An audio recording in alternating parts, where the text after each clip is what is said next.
actually write an intro. So, greetings, welcome, hello to This Week I'm Learning, the podcast where the group of friends here, well, currently only 4 of us today, kind of make shit up as we go and tell you all about the fun things that we have learned in the week.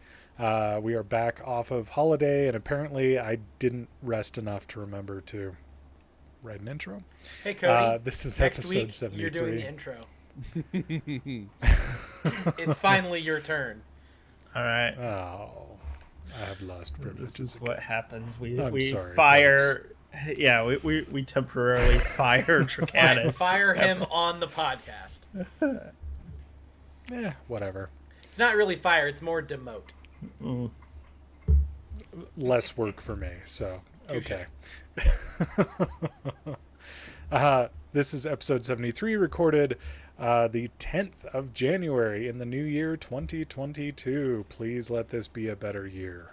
The other way of saying 2020 also. Oh no. 2020. It is starting out that way, though. It is. Rip See, Bob one of my favorite podcasters. I know. Actually, it's Windows Central. And Betty White. Yeah. Two things. One thing. Windows Central, the main guy, he described it as 2022, which makes it seem very futuristic, which I kind of like. And part 2 of that Betty White thing, that is the ultimate comedic timing, if you think about it. Mm-hmm. She was about to turn 100, had all these parties set up with all these major networks to celebrate her birthday, and she said, nope, I'm going to die early. The ultimate comedian. Yeah. Rest in peace. So I saw this hilarious meme that said Betty White died so that she could take 2021 out with her. Maybe. I'm okay with that. That's very good. That's the lore I'm going to continue to believe. Technically, anyway. By the Jewish calendar, she was 100. And if you don't count leap years, she's like 104. Doesn't say if you include leap years. No. No, you don't get not that 4 old, years. No. I you know. Get 16 days. Anyway. 1 billion years. 1 billion.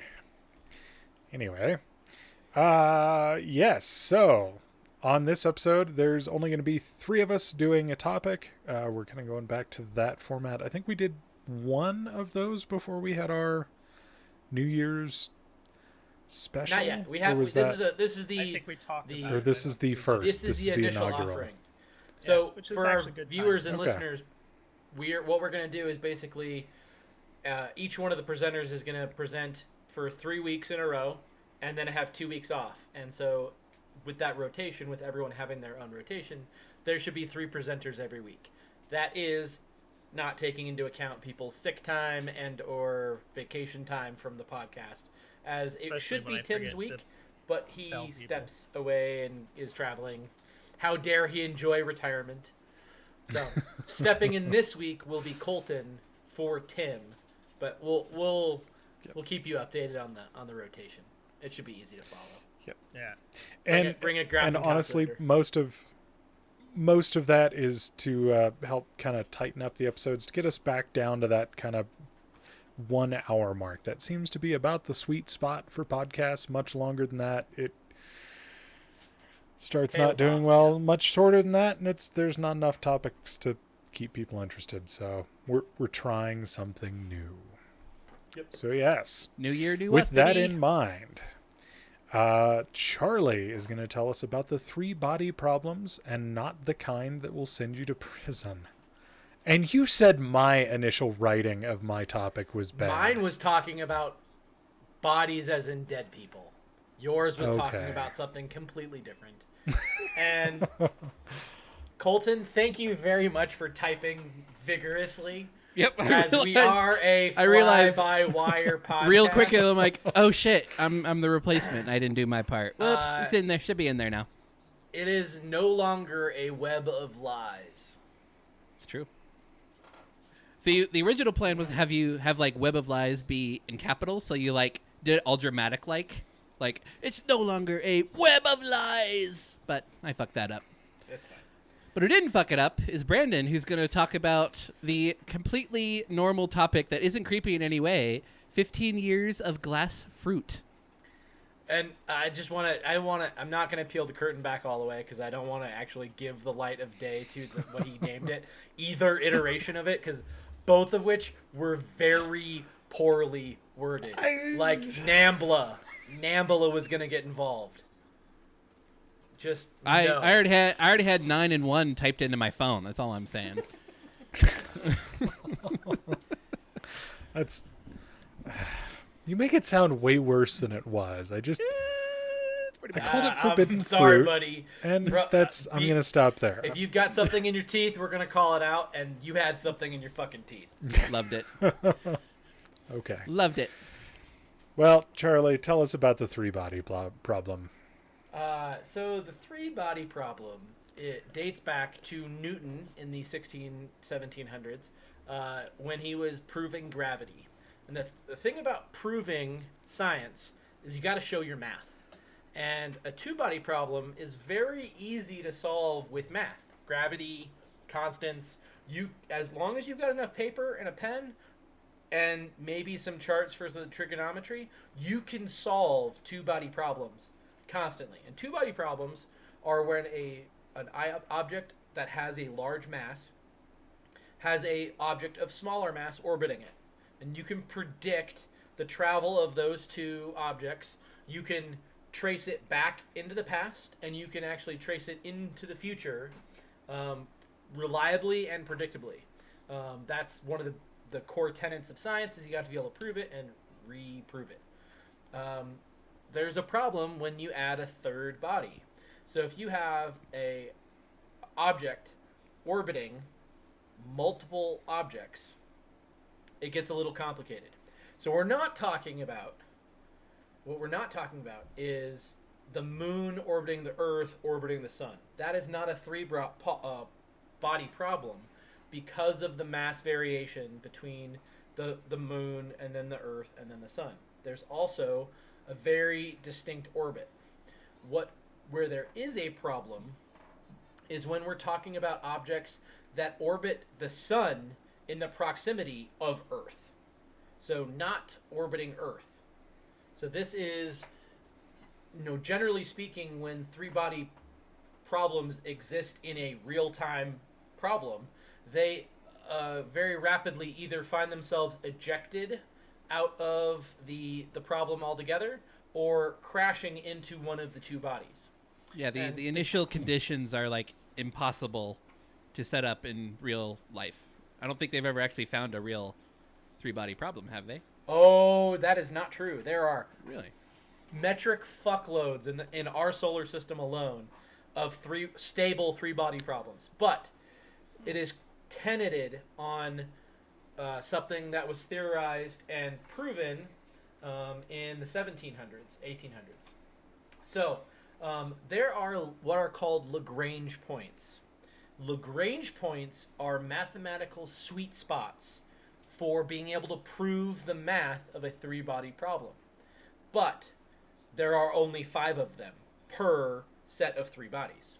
So when you have a supermassive object like the sun, and then you have another massive object like a planet, the much smaller objects will naturally congregate in one of the 5 LaGrange points, or they will be incredibly difficult to predict and find themselves strewn about the solar system.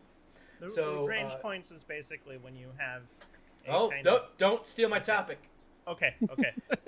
Joseph Louis LaGrange was the one that got his name added to it because he was able to prove 2 additional LaGrange points. I will say that again. He approved 2 additional LaGrange points. But as soon as 50 years earlier, Leonard Euler actually mathematically proved 3 of them. So Lagrange's 1, 2, and 3 were proven by Euler, and Lagrange's 4 and 5 were proven by Lagrange. So for those of you playing the home game, points don't have the ring to them, I guess. no, they really don't have. So there are 5 Lagrange points when we're talking about any 3 solar objects. So Lagrange 1 is a orbit, a stationary position relative to the smaller of the 2 massive objects. So it's in proximity to that orbit. Okay. Lagrange 2 is on the opposite side of the smaller object. Lagrange 3 is actually almost equidistant from the massive object as the minor object. And then Lagrange's 4 and 5 are magical equilateral triangles in relation to, so 1 astronomical unit from the Earth and Sun, 1 astronomical unit from the Sun to Lagrange 4, and then 1 astronomical unit from Lagrange 4 to the Earth. And then opposite that, the trailing one is Lagrange 5. So those are the 5 Lagrange points, and they all have different uses and advantages in science. Lagrange 1 is a great position if you want to study the sun or if you want to study the Earth in sunlight. So Lagrange 1 is used excellently to point a observatory at the sun. That's a great way to study solar wind, to look at plasma ejections, coronal mass ejections, and all that light. If you turn the camera back towards the Earth, you get a perfect view of the Earth at all times in full daylight. Lagrange 2 is fantastic if you want to be looking at the sun and not be blinded and to be able to see the plasma ejections in the coronal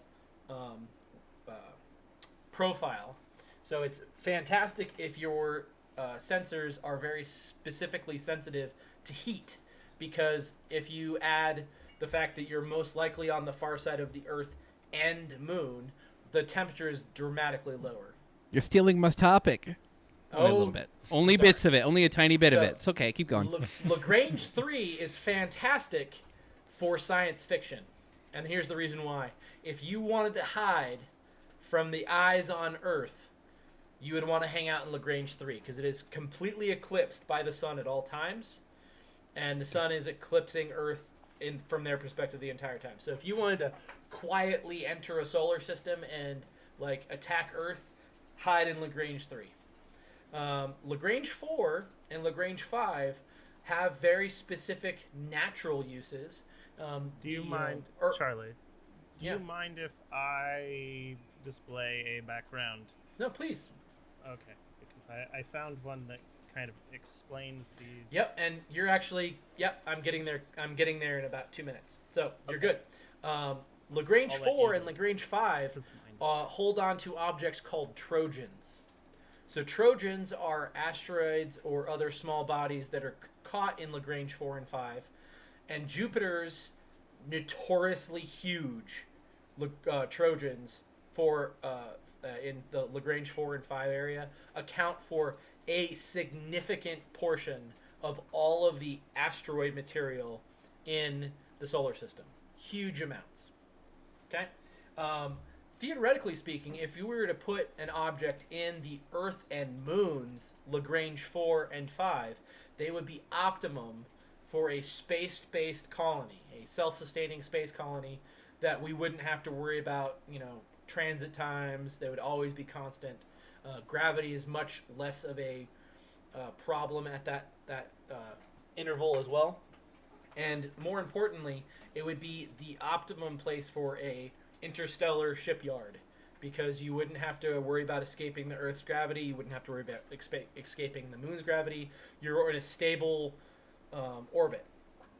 Where the math really comes into its own, and this is where the orbit chart that Cody has up is really helpful. Thank you for pulling that up. Is when an object is less than 25 times as massive as the object 1 has to be at least 25 times more massive than object 2. So if they're more equal. Otherwise, Lagrange 4 and 5 don't exist. They're unstable orbits. Lagrange 4 and 5 are very special because of the Coriolis effect. The Coriolis effect is a force that is applied to an object 90 degrees to the direction of travel.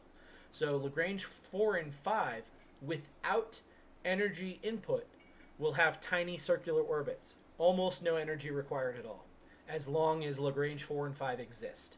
If you are less than 25 times as massive as the orbiting object, that's when LaGrange 4 and 5 will fall apart, and that's not a good thing. So think Pluto and its moon does not have a LaGrange 4 and 5 because of that reason. Earth does have Trojans. There are 2 Trojan objects, Trojan 2010 TK7 and 2020 XL5. They're both in the leading position, so that's LaGrange 4 and not in LaGrange 5. We have not discovered any objects in LaGrange 5 yet. From a topological view, Cody's map is very helpful because you can see the 2 gravity wells as represented as those gigantic circles. And the lines of topography, the closer the line are, the more force that is applied. There's a higher gradient. So when you have these saddle points, like on LaGrange 4 and 5, they're very large saddle points. They're very stable, no energy required to maintain them.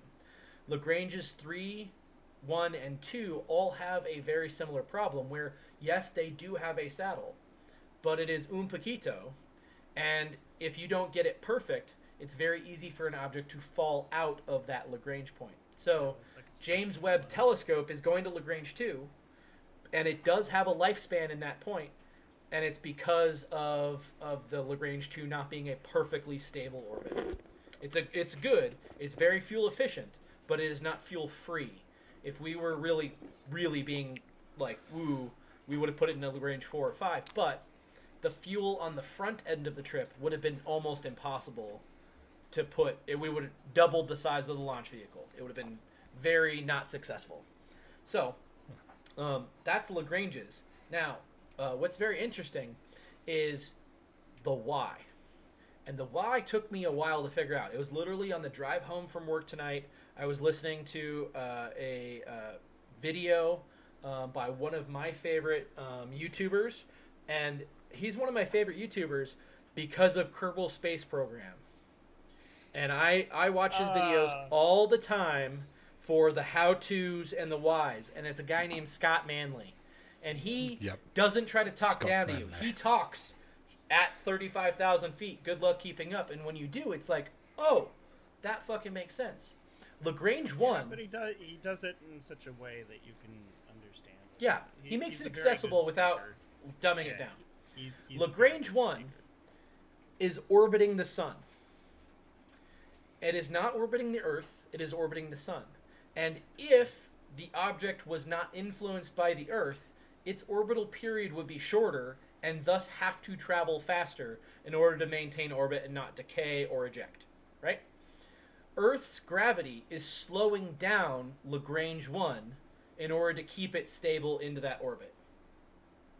LaGrange 2, in order to be traveling farther away from than the Earth in a stable orbit, it would have to be going slower, otherwise it would eject itself from the orbit. So the Earth is actually speeding up LaGrange 2. Yeah. LaGrange 3 is simply a even spot in the orbit. It is not being influenced by Earth's gravity in any way, shape, or form. It is simply at the exact same orbital interval as the Earth. So because it is at the same distance from the sun as the Earth is, it has the same orbital period because it's a stable orbit. Yeah, so there is actually no intervening force from the Earth on LaGrange 3. LaGrange 4 is this funny little bubble caused by the wake of the Earth. So the Coriolis effect is really what makes L4 and L5 stable. And it has almost nothing to do with the Earth's gravity, but simply because the Earth is physically present in that orbit is the reason why those are stable. So, there's my topic. I'm sorry if I stomped on Colton's. When I told him to have a topic ready as the backup plan, it wasn't because I thought Brandon was going to flake out or that Tim was going to flake out. It's because I thought that I was going to be stuck in a 911 ambulance because I've got lots of people calling out for COVID right now. So, it just happened to be the luck of the jam that I think he picked the same topic, or at least a very adjacent topic. It's a topic adjacent. Yeah, I chose the For particle sure. physics part of this. You did the smarty pants. Hey, here's the cool science and physics and orbital mechanics of it, and I'm gonna do the more like, how does it apply in real life in this At case? this point, I think our people might be yawning, and they might be like, "Oh, sweet, finally a topic." So, Colton. It's funny because I actually because I was like, I remember I've been playing a lot of Star Citizen, and I was like, what the hell are LaGranges? And that's when I found this map, which made me go, oh. Yeah. They're a real thing, not a game construct. Yeah. And this helped me visualize it. Well, I mean, it surprises me because LaGrange points play a lot. I haven't watched the show, but I know The Expanse makes use of LaGrange points. Oh yeah. So. Yeah, it's when you think about it, it's good. Fucking cool as shit. Books are better, like but... what humans have been able to ascertain from just observing and math, and it's some cool shit. Maybe we will save ourselves. Who knows? But on a quick side note, have you guys ever read it's a really famous sci-fi book that came out a couple of years back. It's by a Chinese author named The Three-Body Problem. I have not. No. But when I was looking for pictures for my background, I had nothing but the cover of this fucking book. Yeah, it's really fucking good. I highly recommend it. I've only read the first book, and there's 3 of them. It is a very, very... And it goes into specifically why the three-body problem is such a problem in non-stable situations. It's kind of like semi-stable and predicting orbits and stuff like that. It's super cool, super technical, but highly recommend it to anyone who's interested in it. The reading's a little bit off because the translation. You gotta change your mindset a little bit, but it's really freaking good. Highly recommend it. So apparently it is a soon-to-be Netflix original series as well. True. Wow. Yep. It's super. It's like one of the most popular books in the world, actually, right now. And the title is called The Three-Body Problem. The Three-Body Problem, and then there's like, there's 2 more books after that, part of that whole same series. Really fucking good. I would, if you get the Audible version, if you want to listen to it, it's really good. All right, Colton, tell us how NASA made you an honest woman. Oh, NASA, you dirty bitch, you. Anyways. So, on December 25th, 2021, while the world was still asleep before their morning Christmas traditions, the James Webb Space Telescope was actually launched. It was described as a flawless launch by NASA. The JWST is a gift that humanity has given itself after more than 20 years of labor, development, and setbacks. Development initially began in 1996 with a mere $500 million budget. But with a full redesign in 2005, a ripped sun shield that apparently is super pain in the ass to develop, COVID-19, of course, and other issues with the launch vehicle itself, the project ballooned to nearly 10 billion U.S. buckaroonies. That's only 3 aircraft carriers. That's fine. It's fine. I don't think. I mean, it's over 20 years, so you got to kind of divide it by 20, but budget still, now is that now money or is that 1996 money? I think it's based on now money. To be fair, it's truly a world project with NASA, the European Space Agency, and the Canadian Space Agency all making major contributions to what is going to be called the backbone of the next generation of astronomical research. The enormous 6.5-meter mirror of the telescope is made up of highly refined beryllium, and it is much bigger than Hubble, which is only 2.4 meters. So it's roughly twice as big in terms of its actual telescopic mirror. The mirror itself was made at about 14 places in the U.S., meaning it was like mined in Utah, and then the beryllium was like refined in freaking Ohio, then it came down to Arizona for some stuff. It's been all over the country. This mirror is super, super fine and pretty dang cool stuff. Using this particular mirror, astronomers will be able to detect light from the earliest stars and the atmospheric composition of faraway planets.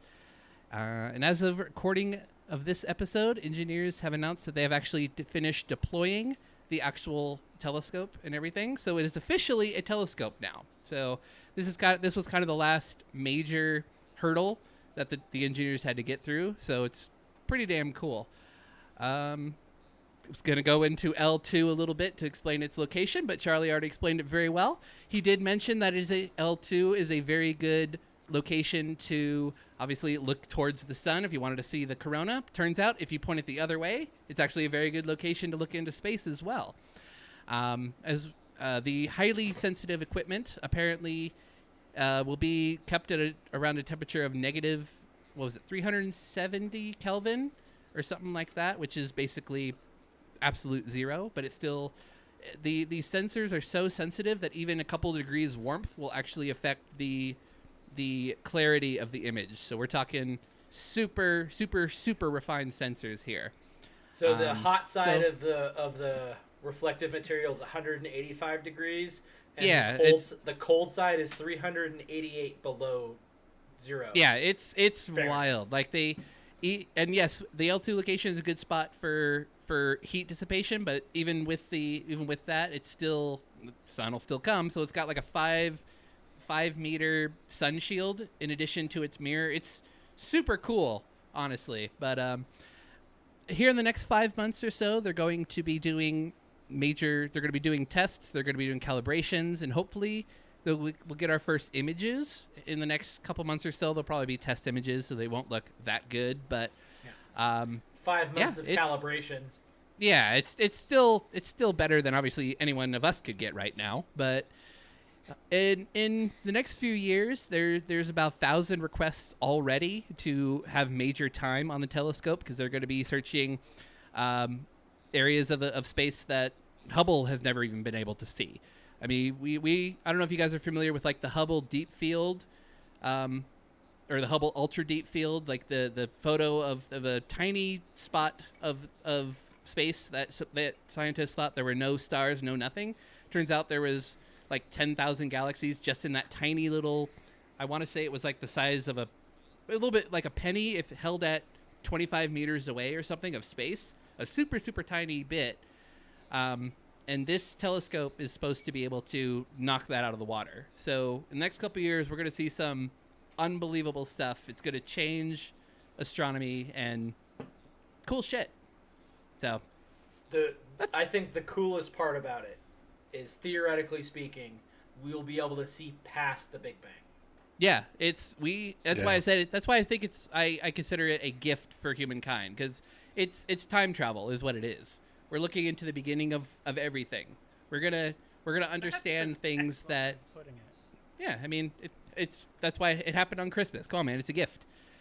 I thought that was a clever Facebook thing. That's why I made that my status. But I am a firm believer that there is no such thing as time travel, but I have a hope that teleportation is a thing, and what we need to do is like teleport James Webb like really fucking far away, and then look back at Earth, and you'll see like shit going on.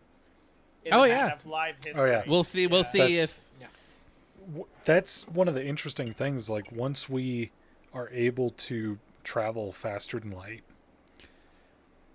be able to like position something, look back. Oh yeah, like trying to remember. Crime solving will be interesting. Battlefield Earth. If you read the book, don't watch the movie. The movie was awful. Read the book. It's over 1,000 pages, and in that they actually discuss like using the transporter that they have there to like transport these camera drones back to like watch events happen, that they weren't around for. Yeah, it's fucking very interesting. Yeah, even this concept is actually, it's inundated gaming as well. So Mass Effect, they actually, I think it was Mass Effect 2, when you're going through, trying to find all the elements on the planets. There's one planet where there's a specific like scar across the planet, and they discuss in the little blurb about it, looking at the time event of when they suspect that happened, and they couldn't tell. Yeah. Oh yeah, it's cool as shit. The functionality, like just on that tangent for 2.5 more seconds, a problem I've always had with modern sci-fi, the Star Treks and Star Wars of the world, with faster than light travel, you should be able to look around to where you just came from and watch you come. Mm-hmm. But that never. With our current, with our current do, understanding of it, yeah. There is one episode, the Riker maneuver, where they do a flash warp jump, and for a brief period of time, there are 2 Enterprises on the Ferengi sensors. And that's, yep. Oh yeah. But we all know the true Riker maneuver. Mm-hmm. It's where you step over a chair from the back side of it. Yep.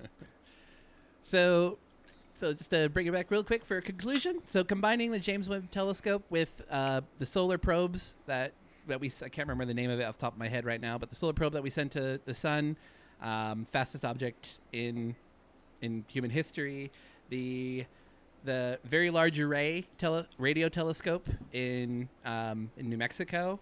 Combining all this data, we're going to see some really, really cool stuff. And hopefully James Webb is expected to have about... It was supposed to have a 10-year... if everything goes according to plan, it's going to have a 10-year lifespan, specifically to keep it in that LaGrange point L2 area due to its limited fuel. But luckily, scientists are incredibly conservative. They've actually figured that it's actually going to be double that. So we're hoping for 20 years of amazing photos, changes in science, and if we make it that long, it'll be cool. So another 20 years to build the next one, which is great. And we'll take what we learned and go from there, and we'll be putting telescopes on the backside of Pluto one day. Who knows? There's definitely some cool shit going. Hugely efficient insertion to LaGrange too. That is what is thankful for the fuel savings. Oh yeah, it's super. Like I don't know if you guys actually saw it, but to actually see the release, like it could have pushed it. It was so slow. I mean, obviously it's relatively super fast, but relative to itself, it looks like a person just gently pushed it out, and it's on its own. Just go James Webb. God had a small tear, just one manly tear. I sucked it back up, but it was cool shit. I was very emotional that morning. But what isn't emotional, or is emotional, I'm not sure yet, is the 15 years of glass fruit. What the hell are you talking about, Brandon?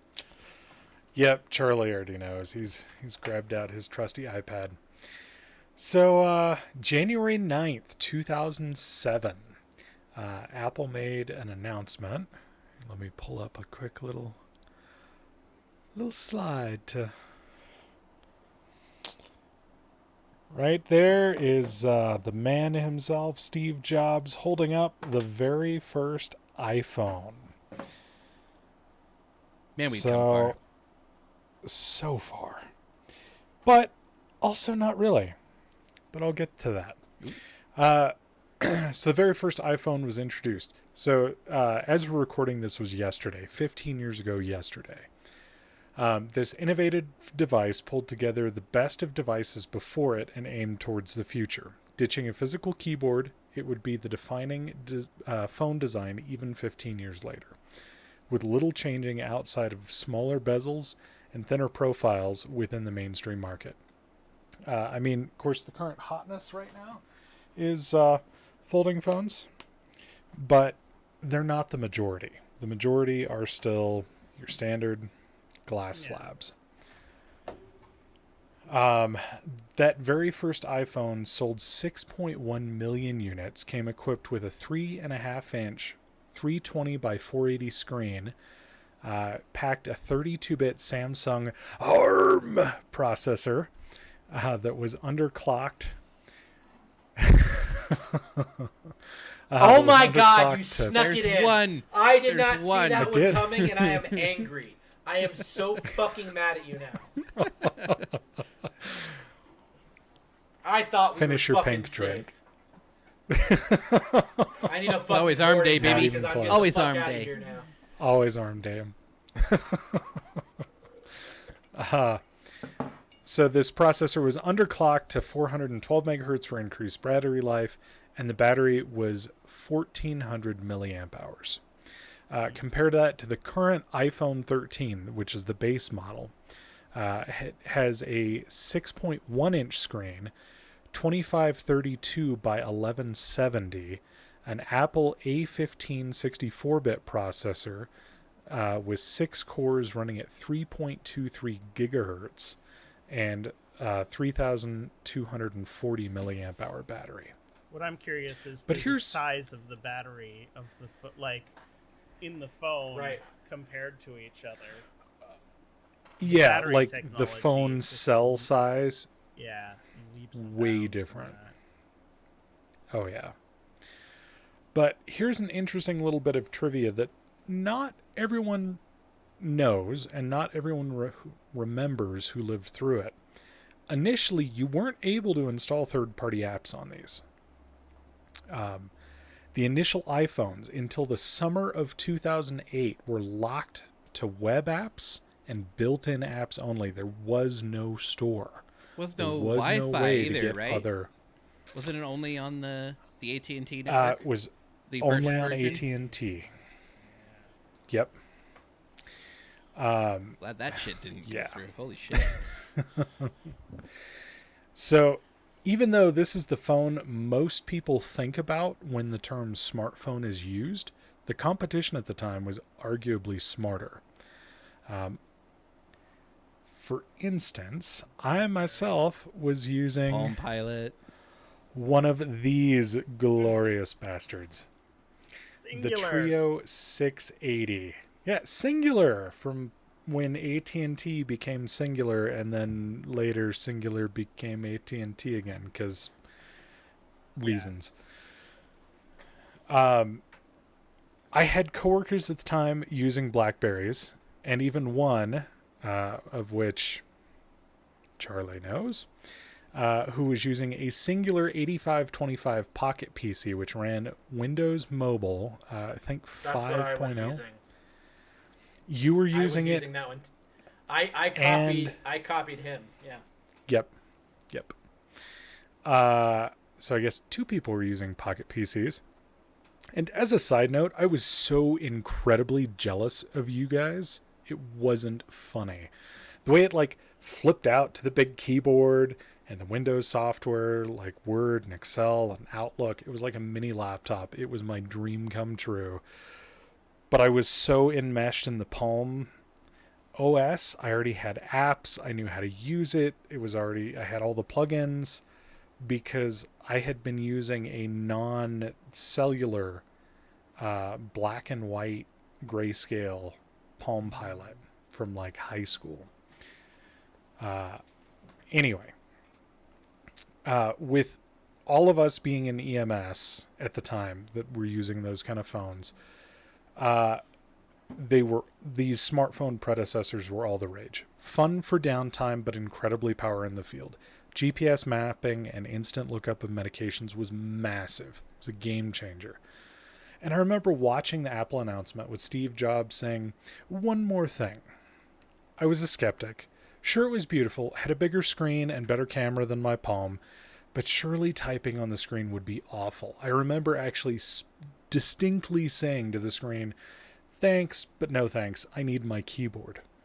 I'd later go on to own an iPhone 3G, which was the second generation, which was the replacement to my beloved Trio 680, although I still own this phone. This still exists in my closet right now. I powered it on last year just to prove a point to my son. I have gotten rid of the iPhone and most of my phones in between. But this I still own. This thing was ran over 3 times by an ambulance. I only Why? ever replaced the battery cover. The I third- was a the fucking third dropped time it, is- he dropped it in front of the ambulance. Thunk, thunk, and then thunk. I was gonna say third time was just to make sure the job. No, was no, done, no. Which apparently it didn't. I did accidentally drop it behind the ambulance, backed out, saw it in the bay, and went, "Oh shit," grabbed it after the call. And then there was another time when I was out in California and dropped it getting in and ran it over backwards with just the front tire. The only thing that ever broke, there's like a crack like right there on the from the corner of the screen to one of the buttons that did nothing, and then the battery tray, the little battery cover, because this was back when you could replace your batteries. For a little bit, I actually had a spare battery I would carry because I would use this thing so much. Anyway. Nerd cred. Oh yeah. Oh gee. I had one of the, I still have that The hip belt sleeve. cape. Yep. Such a fucking nerd. Nerd. Oh my Still God. am. Whatever. Oh my God. Love it. But so I did end up owning the iPhone 3G, which was the second generation, and the iPhone 4, which was the fourth generation. I didn't hold on to the 4 very long. I wasn't nearly as impressed. I never knew. Yes, they did. Okay. Yeah, they skipped 2 because it was the 3G to promote Yeah, 3G and then they would functionality. never want to go, to 3 after 3. So okay, I Yeah. understand that logic. Okay. Yep. And then, yeah, there was the 3G, then 3S was the third generation, and then 4, and then 4S, which was fifth, and then, yeah. So my first iPhone was a 3S, and it was baby blue. It was like my old glasses blue. Pelham. I think mine was a 3S too. Now that I think about it, that was my first I smartphone. fucking love that phone. Now that I think about it. fucking love I that had phone. I went with the Captivate, which was the Galaxy S1. Yep. You were a holdout for a while, because I remember having was. my Palm, and you were Because I like, didn't wanna my touch flip the phone does fine. And I didn't flip wanna phone touch does the fine. Screen. Like my attitude was, I didn't want to touch the screen because it's like I got, I touch things. I have stuff on my fingers. Why would I want I'm to a dirty boy. ruin the display by touching the display? That was my attitude. And I would say for a while, honestly, the touchscreen keyboards were not as good as physical keyboards. I thought the same thing, and then when I went to the AT&T store and looked at the 3G and actually tried it there in the store, and I'm like, I have to type on it. If I can't type quickly on it, it's junk to me. Yeah. And I remember being so impressed with how small that screen was. And I mean, at the time it felt big. They didn't have, But I mean, like Swift Key or any of that shit yet, did they? They didn't have Nope. predictive text. no, it was straight up Yeah. you tap it all out manually. I remember being no voice really text or surprised. anything. I've got big hand. I'm a big guy. I've got big hands, big fingers, and I thought for sure. I thought for sure that trying to type on that screen was just going to be the most frustrating and Yeah, because infuriating the thing possible. 3G or the first one was quite small actually compared to 3.5 a modern. inch Yeah, it's diagonal. very small. Yep. Half the size, honestly. Yep. Give or take. Well, yeah. I mean, the new mid-level one is 6.1 inch. So, but I And remember my being behemoth, really impressed. I've with got the Max, and it's so good. Have you it. guys? I still win. It's true. I Have you guys don't ever? care. Have you guys ever seen that meme of the history of phones? Because before the smartphone, the phone kept getting smaller and smaller and smaller, and that was the big joke. So And then the smartphone came, and people realized you could watch porn on it, so they got bigger and bigger and bigger and bigger. I love that meme. That's hilarious. Cody, do you remember when Chrissy had that Panatech? It was the world's smallest flip phone, and I swear that Yes. thing was an inch and a remember half that. tall. Think of and an inch Zoolander thick. with his tiny little thing Yeah. when that was all the rage. Or the one episode of Futurama that had the little phone. Oh yeah. And it had its special little cradle to charge it because it was too small. Anyway, let me get back on the topic here.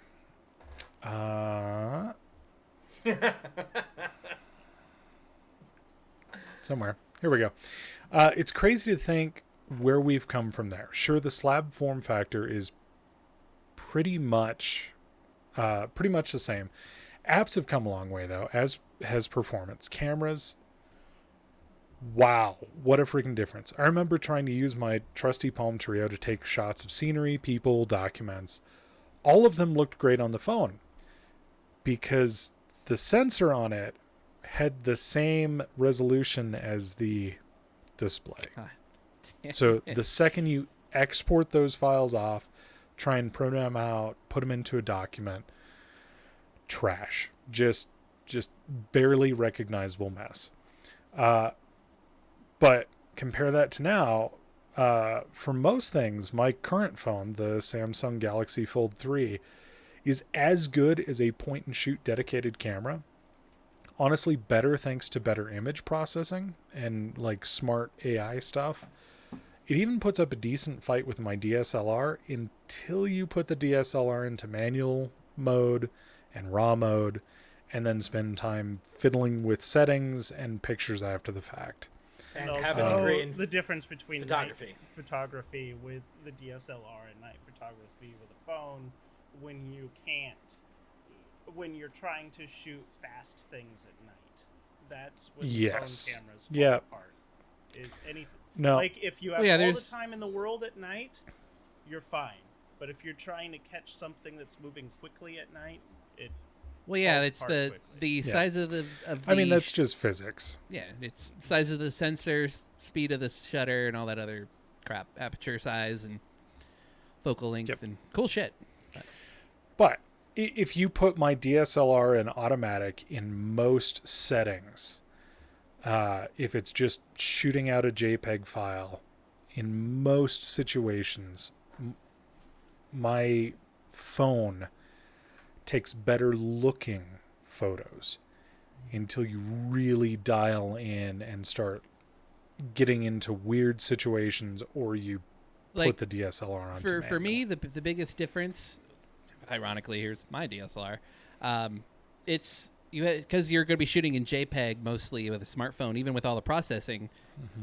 I mean, you could shoot in RAW too, but you only have so much space. Whereas these are designed to shoot it with RAW, which the amount of data in the specific photo allows for a lot more of post processing, manually post processing Exactly. versus a smartphone, which is built to, well, really Instagram and stuff like that, which is fine. It's more than capable. I mean, I think, was it the new iPhone has like ProRes, which is some sort of like huge amount of data, and they're like saying, hey, you could shoot a whole Hollywood movie on it, ha ha ha, kind of thing. I'm like, it's not there yet, but it's pretty damn close. It's pretty fucking Well, close. and the say. new, A The new talented Sony person could easily make Xperia. it happen. yeah. Oh yeah, I'm sure Well, and Cody the is new more than Sony happy Xperia camera. with that camera on his phone. Yeah, I like I said, I'm really happy with it until it comes to fast things at night, and that again, that's Yeah, what that's I do. that's need just is physics. a Yeah, that's limitation. physics. a mirrorless or DSLR or whatever for like Yeah. yeah. Tripod and shutter speed and shit. Yeah, it would still look right. So, as a bonus fun fact, I'm going to show you the phone that got me away from Apple and back into the Windows universe. See, I have Does anyone Nice. else remember this gloriousness? Is it HTC One? HTC HD2. It was the largest phone you could buy at the time. The largest screen. And And even, this is now an inch bigger. Yep. Oh yeah. Oh yeah. I mean it doesn't even Come compare back now. to It's a IT. 4.3 inch display.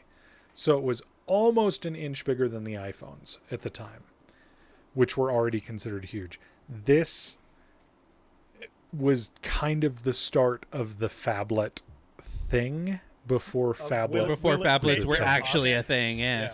Will it Yeah. be able to fit your pocket now? It's kind of Yeah. funny looking And at. it's Looking at like old operating systems of like Android or iPhone. Like I remember when it first came out. Obviously, it's fresh and new based on the design philosophy at the time. But now you look at it compared to like even a low tier phone, you're like, holy shit, this looks like crap. But back then, they even that the phone you're talking about, just like, holy shit, it's so big. Well, I mean, that just the, having that clock and weather widget and it all looking so pretty and beautiful and everything just all together. The problem with this phone, though, is as soon as you get past the surface level, because this was running Windows Mobile 6.5, it was still the old In other school. words, Vista. Pre-Vista. No, pre-Vista. Yeah, which is better? No. No. This was basically Is it running Vista? me. This was basically running the God, that's Millennium worse. Edition. Okay, yeah, Yeah. that's worse. That's worse. It was like 98 CE, which was like the embedded version, just kind of futzed with to make it look prettier, but everything was still backwards compatible, much like Windows now. And yeah, it was there was like certain apps in the Windows App Store that were like, specifically for touch, because this was the only touch-only phone from Windows at the time. Everything else had a keyboard and a stylus. So And this was using this thing was an exercise in frustration. I ended up jailbreaking it and putting Android on it almost, I don't know, probably 2 months after I got it. Because it was just that bad. And then as soon as they were like, hey, Windows Phone 7, it's not based on the mobile, it's its own thing. And I'm like, not yes, total shit. let's do it. It's only a little bit It shit. was I think it was wonderful, actually a except there were decent no apps. Yeah, I think it loved was Windows Phone. It was. Oh, There wasn't anything to it do was a on it.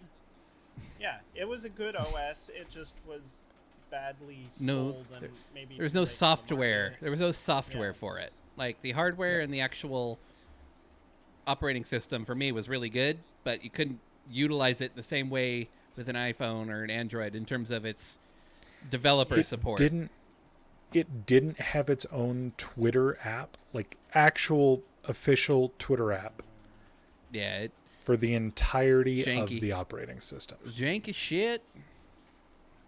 It just, everybody was basically like, look, the market share says we support Apple and we support Android and we don't care about Windows. There's no reason for us to develop on this platform. Which is the reason why Windows died. Yep, absolutely. And that's why the Microsoft Surface Duo uses Android. Yeah. And even though I would have loved to have seen a Windows Phone operating system come back, It's everybody was like, oh, they're coming out with a phone. It's going to have a phone OS. No, it's going to have Android because that's where the market's at. Well, I mean, They're too late to the game. you've They got came in too early and Huawei didn't put the money where it creating needed their Now- own OS based on Android. based on Yeah. Android. Essentially is Android, Well, just I mean, with a different yeah, name. but the reasons for that are basically a country is going away. So Yep. Well, yeah, it's not Now- gonna. I mean, it's not gonna become a worldwide thing necessarily. It might. I don't know. Know what? Go ahead, Cody. I said I don't. I might be jumping to guns here, but I don't. I have a picture of where I hope phones go soon. But it won't be soon. It's going to be 20 years. But this is Oh. where I hope phones go. Notice how the phone is being held. Notice how the format of the video is on the phone. Yep. Which means vertical You know, video will be gone. It will be glorious. And this is from The Expanse. Oh my god. Hold on. fuck you, hold on. Cody. I Fuck. have. You. Fuck you. Fuck you. I have your solution right here, Cody. The only You. problem with this is that this is like a glass fragmenting hazard just waiting to happen in somebody's pocket with Right. like We- shards of. We Zero have durability. glass backed. Our phones are all glass now, Oh, anyways. that is actually that's a good point. They're all glass Okay, backed. yeah. Yep, Yeah. it is. Never mind. But here's your answer for right now. This is a real phone. You can go out and buy right now. You can hold it like that. It will shoot horizontal video. It's from a dead company. LG. With all of these fancy This form is the factors, LG Wing 5G. Okay. I wish that LG would have stayed in the phone market because they are one of the few ones that are like, They're willing to. you know, they are. we willing don't know if this is going to be good or not, but we're going to do it. Yeah, And what they was it this that- phone I had want- so many cool features. This is where I want phone technology in 20 years. bald guy. The doctor. Yeah, I don't want it quite that level. If it becomes self-aware, I have a problem with No, that. but like transmitting a hologram and having a conversation with a hologram. I mean, No, I here's what's I gonna just would happen. like my Here- phone to not have to be charged for like 3 or 4 days. I'd be more than happy with that. well, the rate. Yeah. Look at How how about battery never again? technology. The only reason that we don't see how quickly battery technology has actually increased is because the processor speed has increased at the same rate or faster. So that's the only reason that we see, and that's, as much as I like to give Apple shit, which I do, it's also the reason why Apple would nerf their old phones, is because the rate of the processing power superseded the longevity of the battery, which we've gone to non-replaceable batteries and, $1,200. That would solve a lot of phones problems now. too. But that is Yeah. because of water resistance issues and other things too. But I still, the Samsung, what was it? The Galaxy S5 had a replaceable battery in it and was water resistant, I believe, up to 10 meters. 3 meters? 3 meters. An IP rating of 3, Yeah. Which Most if you people, it's puke more on than it- enough. no, you could sweat use on it it at too the much. bottom of a swimming pool. I know because I did it.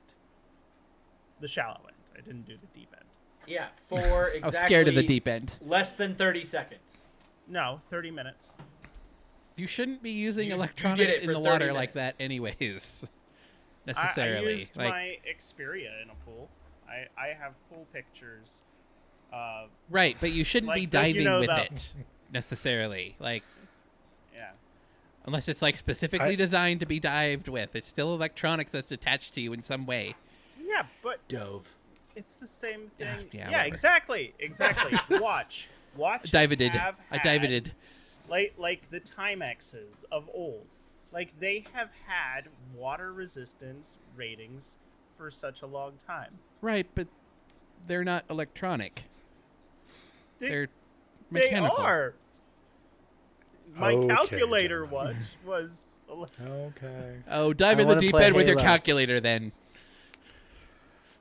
Anyways, Brandon, go ahead. Anyway. Well, I think with all of that delicious rantiness, I think I we're agree. almost to an hour. So I think I realized after the fact, after we started talking, that I never introduced anyone. So We'll do our yeah, intros at the Cody. end. It's fine. down below, introduce yourself and where can we find you? I am Cody Stratman. I have a YouTube channel, although I've done nothing with it.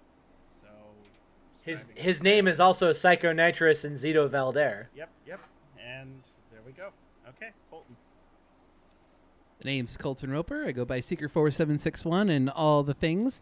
Just put up another episode of Game Review Thursday of That Flipping Mountain. Flip. Good, interesting game. Kind of boring, but also kind of interesting. Also Oh my god, when I found out that you'd only done like 4% of the game, I was so mad for you. I did I not was so realize mad how for far you. I had to go. I'm like, all right, I'm done playing this for now. And it took me like 2 hours, it felt like. But point is, I'm also a contributor to the techpirate.net. There will be a new article posted as of, I guess, posting of this particular podcast. So check that out, thetechpirate.net. Charlie. I am Charlie Stiffler, also known as Mjolnir, spelled wrong, so I always get it right. You can find me here every week on YouTube. I am also twitching occasionally, in the neck mostly, but twitching Halo, twitching RimWorld.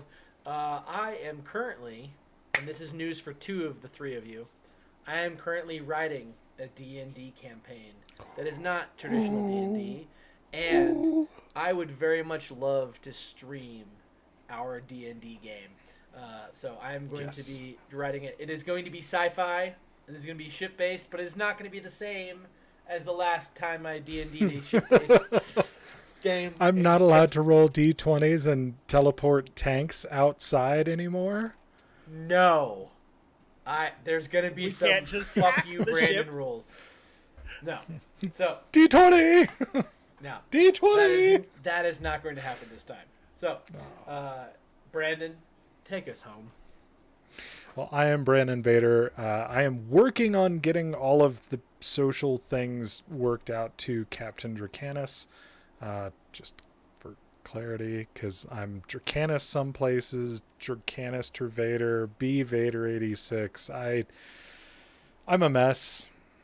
I mean, as you could tell by the intro of this show, but it's all right. I'm working on it. We're getting better. That's He's what in this therapy. show is about, is growth. If you know what we mean. Anyway. So, you can find me here. You can also find me where I'm going to start being more proactive, because it's my damn site, thetechpirate.net. Thank you, Colton, for carrying it for the last year. I don't think I posted anything last year, and I feel like an awful human being. Colton, I feel like I need to buy you a pirate hat just so you can say, I am the captain now. I am the captain now. Right. And hopefully, I should be getting a fiber install at some point in the near future, as long as my landlord actually fills out the paperwork. In that case, I will begin to resume streaming on Twitch as Captain Drac. Yeah. I will be twitching more than ever. Thanks for joining us on this episode of This Week I'm Learning. You can find us wherever you listen to podcasts, as well as on YouTube at This Week I'm Learning. For you social media peeps out there, you can find us on Twitter at ThisTWIL. And if you'd like to contact us, you can, of course, send an email to twill@thetechpirate.net. And we will see you all next week, Twitching. where we will endeavor to be just a little bit more prepared. Don't lie to the people, unless Cody is actually going to host, in which case, then yeah, we will be more prepared. Bye-bye.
I have been playing RimWorld a lot lately. Have they improved the multiplayer mod yet? Not that I've noticed, but there is it's decent as long as no one has debug mode on. And really, with 2 people, it's the only way it works Right. pretty well. 3 At least people, it gets too dilated. There's too much desync going on. Wait, have they changed that though? Because the last time we tried 3 people was a long time ago. It was like 2 years. That's true. However, there is another mod that I would encourage you to try first. It is a mod called Save Our Ship. It is a mod that lets you start in space. It lets you land a spaceship, build a real, actual functional spaceship, not like the skeleton of one, and launch it into space. And then if you get a FTL drive, to jump to another planet and continue playing. Like, oh my god, it's good. It's so good. It is what RimWorld has needed to be the whole time. What is the eventual goal, though? That's my one issue with that. Technically, when you jump from the planet you start on to a new planet, you have beaten the game, and now you're an extra. Well, you could also become a royal. There's a million ways you can beat the game now. Yeah. There's with the expansions. Yeah, there's like 2 or 3 ways you can win the game now. Yeah. So, one of my personal favorites is scrubbing the planet of all pirate and cannibal factions, like genocide. That's one of my victory conditions now. You will all die. TWIL does not endorse this in any way. Cartoon pixelated genocide is. TWIL does not endorse this in any way. They're not of a different religious background. They're just TWIL does. No, I'm just kidding. I think cannibalism is a universal evil. It's fine. Unless you're hungry, that's the point of RimWorld. Sometimes you have to eat a person once in a while. Start on the ice sheet and live without eating somebody. Bad if the person that you want to eat is alive. If you're having a craving for like human ass steaks or something, then that's when it gets a little bit too far. If I die of not somebody killing me, I give you permission to eat me. Damn it, Cody. So, do you know there is a vegan analog for anthropology students to be able to try cannibalism, but it's vegan. It's a faked product, but it is supposed to be like 99%. When are they going to start selling it at Burger flesh. King? That's the question, though. All right, The human burger. The real question is who is trying the Beyond KFC, because they announced it. It's a green bucket. What? It's morbid curiosity. Beyond The Impossible chicken. Burger tastes fine. They have Beyond Chicken now. And I KFC might- is carrying it nationwide. I might- want to try that shit just for morbid curiosity. I guess I actually had hot wings from Taco Bell tonight. The world just going to shit. It doesn't matter. There are no rules. Just enjoy. I mean, I could actually get on board with the KFC, the vegan KFC, because the reason why I won't try the Beyond Beef is because I like my burgers rare. So, and I know that would. And it's not really possible, but the heme is still there, so you do get some rare qualities of the Beyond Burger. So if you haven't actually tried it because of that, I would try it. Try it just for you can't get a fast food burger rare anyway. Yeah, then that's the only time I ever got fast food burgers that I've ever eaten fast food burgers is when I worked at A&W, because I would cook them rare. Before you burned it down or after? Cut the podcast! Cut the podcast! Cut the podcast! Down. So you were a disgruntled employee, is what you're saying. Like, everybody who worked there were disgruntled employees. No one on this podcast has committed felony arson. That is my disclaimer.